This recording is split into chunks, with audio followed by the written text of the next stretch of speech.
अब हम डिस्कस करेंगे डिपार्टमेंटल अंडरटेकिंग के फीचर्स। पहला है the funding of these enterprises come directly from the government treasury. इन पर जो भी पैसा आता है वो सारा गवर्नमेंट के पास से आता है।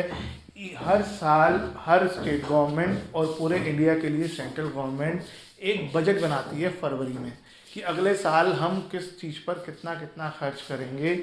तो इनको जो भी पैसा एलोकेट होता है उस बजट के थ्रू होता है और कंपलसरी होता है अपने डिपार्टमेंट अंडरटेकिंग को पैसा देना।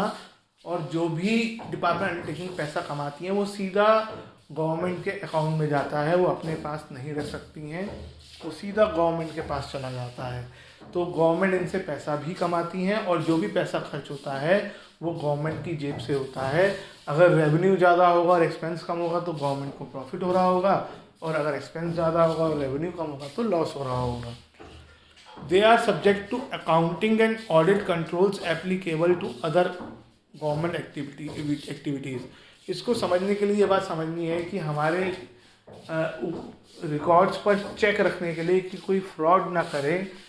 जितने भी अकाउंटिंग रिकॉर्ड्स होते हैं गवर्नमेंट ऑर्गेनाइजेशंस के, उनका गवर्नमेंट ऑडिट कराती है। ऑडिट कराने का मतलब है कि कुछ लोग जाकर वहाँ के अकाउंटिंग रिकॉर्ड्स को चेक करेंगे और देखेंगे कि नॉर्म्स के अकॉर्डिंग एक्सपेंसेस हो रहे नहीं हो रहे हैं, सारी शर्तों को माना जा रहा है नहीं जा रहा है। मैं आपको एक एग्जांपल देके समझाता हूँ कि अगर गवर्नमेंट ऑर्गेनाइजेशन में कोई सामान खरीदना है तो आप सीधा दुकान पे जाकर सामान नहीं खरीद सकते। आपको पहले जितने भी सप्लायर्स हैं उनको ऑफ़र देना है, उनसे आपको कोटेशन मंगवानी है, आपको न्यूज़पेपर में निकलवाना है टेंडर नोटिस। अब वो आपको ऑफ़र और उनको बताना है कि मुझे इतनी चीज़ों का ऑर्डर देना है। और जैसे फॉर एग्जांपल फ़ोटोस्टेट मशीन खरीदनी है तो मुझे फ़ोटोस्टेट मशीन खरीदनी है एक, तो वो आपको ऑफ़र देंगे इतने रुपए में, हम आपके पास ऑफ़र आएंगे, फिर आप उसमें से बेस्ट ऑफ़र यानी जो सबसे कम प्राइस का ऑफ़र है वो चुनोगे। आप सीधा किसी दुकान पे जाकर फ़ोटोस्टेट मशीन खरीद के नहीं ला सकते। तो जो ऑडिट करने वाले आएंगे वो देखेंगे क्या आपने लोगों पब्लिक से यानी सप्लायर से कोटेशन मंगाई थी।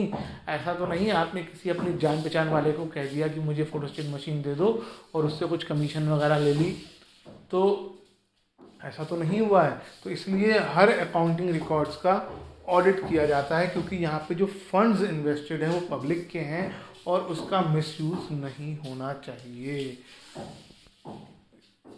The employees of the enterprise are government servant, वो सिविल सर्वेंट्स कहते हैं। उनके रूल्स और जो है वो गवर्नमेंट बनाती है।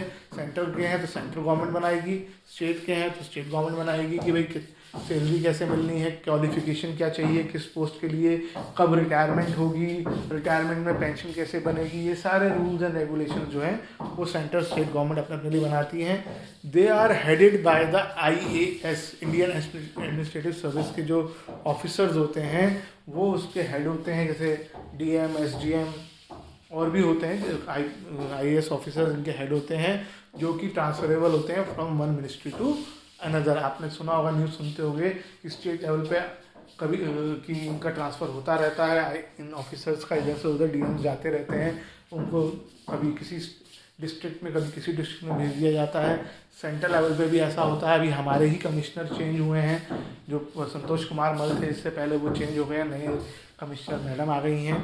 तो ये ट्रांसफरेबल होते हैं, इनका एक फ़िक्स टाइम होता है, फिक्स टाइम के बाद से पहले भी इनको ट्रांसफ़र किया जा सकता है। It is generally considered to be major sub division of government department. ये बहुत बड़ा डिवीज़न, मेजर पार्ट माना जाता है और ये गवर्नमेंट के डायरेक्ट कंट्रोल में होता है। अभी हम पढ़ेंगे जो बाकी दो तरह के ऑर्गेनाइजेशन होते हैं वो गवर्नमेंट के अंडर तो आते हैं लेकिन गवर्नमेंट का उन पर कंप्लीट कंट्रोल नहीं होता है। गवर्नमेंट डिपार्टमेंटल अंडरटेकिंग की तरह उन्हें कंट्रोल नहीं कर पाती है, वो ज़्यादा इंडिपेंडेंटली वर्क करते हैं। यहाँ पर गवर्नमेंट का पूरा कंट्रोल रहता है।